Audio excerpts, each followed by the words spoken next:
दोस्तों नमस्कार, आप देखते रहे न्यूज एसीपी नेटवर्क की खबर। चमोली सिमली रिपोर्टर गोवर्धन प्रसाद गोपी डिमरी रोपाई के साथ संपन्न हुई 11 दिवसीय बगदवाल नृत्य। 11 दिनों से उर्गम घाटी में 6 साल बाद चल रही पौराणिक बगदवाल नृत्य आज संपन्न हो गया है। बगदवाल नृत्य के आखिरी दिन आचरिया वन देविया जीतू बगदवाल एवं उसके परिवार के सदस्यों को हर लेती है और उसके परिवार पर आफत का पहाड़ टूट पड़ता है। कालांतर में जीतू अदृश्य रूप में परिवार की सहायता करता है। पहाड़ में वर्षा सुख समृद्धि के लिए बगदवाल नृत्य का आयोजन किया जाता है। जीतू बगदवाल की प्रिय बहन है सोबनी, जिसकी राशि पर रोपाई का दिन तय होता है। सुदूरवर्ती जिस स्थानीय भाषा में बुधेरा मुल्क कहा जाता है, वर्षों के बाद सोबनी मायके आती है। जीतू बगदवाल की कथा लोक गाथाओं के अनुसार टिहरी गढ़वाल रियासत की गमरी पट्टी की बगोड़ी गाँव पर जीतू का आधिपत्य था। तांबे के खानों के साथ उसका व्यापार तिब्बत तक फैला था। जीतू बगदवाल की बहन का नाम सोबनी है, जिसका विवाह सुदूर उत्तरकाशी के रैथल गांव में हुआ था। पहाड़ में रोपाई का दिन तय तिथि को होता है, जिसमें सोबनी की राशि पर जीतू बगदवाल के खेतों की रोपाई कुल पुरोहित द्वारा तय की गई। साथ ही जीतू को आदेश दिया गया कि रोपाई के लिए जो नौगत या शांढ तय की गई है, सोबनी को बुलाया जाए।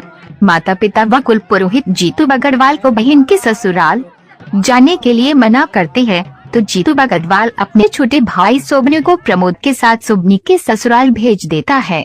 जीजा सयाली के अनोखे प्रेम की गाथा। सयाली भरणा। आधे रास्ते से जीतू बगदवाल सयाली भरणा के ससुराल चला जाता है। सयाली भरणा के ससुराल के ऊपरी जंगल में बांसुरी बजाता है। उस समय सयाली भरणा उखली में धान कूट रही होती है।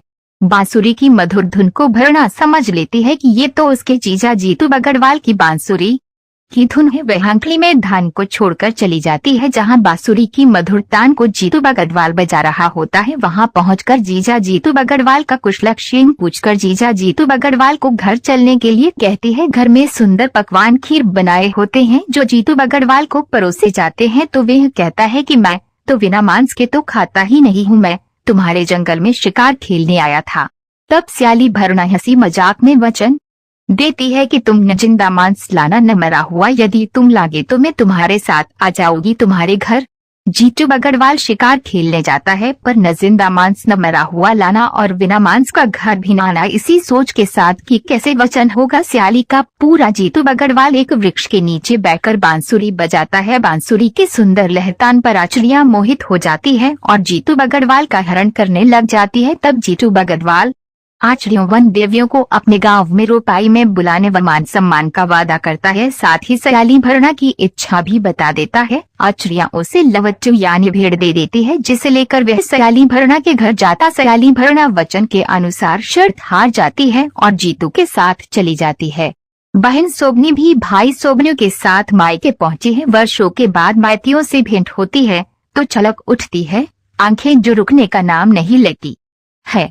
बाबरी निहोदो जीतो निहोदो विनाश। इस अवसर पर महावीर राणा पशवा घंटा कर्णहीरा सिंह पशवा दानी चंद्रमोहन पशवा चंडिका राजेंद्र पुवार पशवा स्वनूल रामचंद्र पशवा विश्वकर्मा ढोल वादक दीपक गोपाल भक्ति प्रेम राजेंद्र रावत कुंवर सिंह है या सत्येंद्र राकेश नेगी रघुबीर रावत सौरभ धर्म सिंह राजेश्वरी तनुजा गीता विजया बसंती सुलोचना वीरेंद्र पुवार शेखर चौहान लक्ष्मण सिंह। सैकड़ों लोग उपस्थित